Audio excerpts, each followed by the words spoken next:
Today we are here again at MG Cebu Central to talk about the MG3. This is a very good representative of the hatchback segment, guys. So I can't wait to talk about this, guys. First, let's have a quick look of the exterior and then go back here on the interior to talk about what you have inside. So just sit back, relax, and enjoy. Here we go.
Okay, so welcome to your interior for the MG3, guys.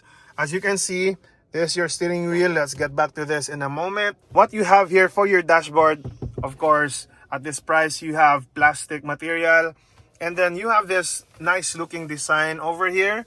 And then you have your leather quality material. I love it. They put an effort, guys, to make this car feel premium. So you have a stitching right here. All right. Then that continues over to your passenger side. I love that you have leather padding here for your elbows, both for your passenger and for your driver. Okay, still the same plastic quality material, and then like I said, leather padding, a handle here which I love, and some space. And you have your controls here for your windows. To continue, here at the left side, you have your controls here for your side mirrors. Okay, and then your controls as well for your beam. Then here above, you also have your lock and unlock for your doors. Okay, now let's try to see for your steering wheels. Let's try if they can tilt and telescope. Okay, so far good news. It has a tilt, but does it telescope? No, still it doesn't telescope, guys. So at least that's good to know. But I think you wouldn't really need that since this car is a compact vehicle. So for your steering wheels, this is what you have here. You have a subtle flat here at the top and at the bottom as well. I love this accent, guys, the sporty look. The glossy black line here really puts that sporty vibe. And guess what? It's just a two-spoke steering wheel, which is really causing that sporty vibe, guys. So glossy black finish here for your controls here at the left side, which your fingerprints will always be if you're gonna be controlling your car. So you have your controls, okay, as you can see, for the voice command, favorites, and then your MG logo here in the middle. And then at the right side, you have your controls for your system. So for your instrument panel, guys, you have this nice looking instrument cluster. I love it. Glossy black finish. And then here at the middle, you have your very large infotainment screen or display. So first, let's go back here at the top, guys. Don't you just love this black headliner, guys? I know that this is becoming a trend right now. I know a lot of people has been loving this black headliner, so that's really good. So you have a mirror here for your sun visor and your passenger side, and you have a light as well, which is really good. And then over here at the driver side, you have your mirror as well and your light. So that's really good, win-win for both the rider and the driver. So here at the middle, of course, you have your dome lights. Okay, you have your dome lights and you have this middle one. Okay, and then for your rear view mirrors, okay, manually adjustable day and night rear view mirrors. So going back to that large infotainment screen, you have your controls here for your blower and your music. Okay, that's really cool. You have your hazard button and you have here your USB port. Okay, type A, you have two, and then at the middle you have your cigarette lighter, and then you have a space here. I love it. You have a space here for your coins, and then you also have your cup holders here. Very nice.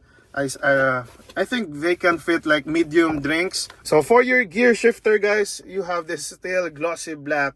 I don't mind that at all, but obviously your fingerprints will always be here. Black and silver. Okay, you have a button here at the back, and then you have here your gear. All right, at this side over here, guys, you have your electronic parking brakes and your auto hold feature for traffic moments. This is gonna be a great car. So over here you have another space, guys, for your phone. And the cool thing about this, guys, is you have this mechanism right here where you can pull so that you have more access here. Okay, very nice. So this is quite unique, guys. Opening this is actually here. You have a mechanism here at the middle where you can now have access to your cubby hole. So that's continuous to the other part that I've shown you a while ago. Man, I love this. So for your headroom, guys, again, very good amount of space.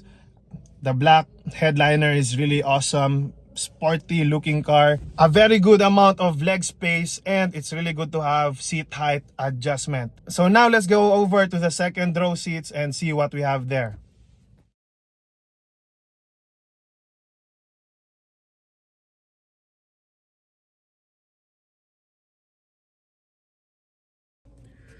So welcome to the second row of the MG3, guys. So far it's been amazing here. Very good amount of headspace, as you can see. And then for your leg room, guys, as you can see, very good amount of space. 5'8" in height, good leg room, very awesome. So this is a quick view of your front row as a second row passenger. What do you think, guys? Let me know in the comment section. Okay, it's really awesome. So for your toys here at the back, you don't have any dome light. Okay, you don't have any lights here at the second row, so that's a bummer.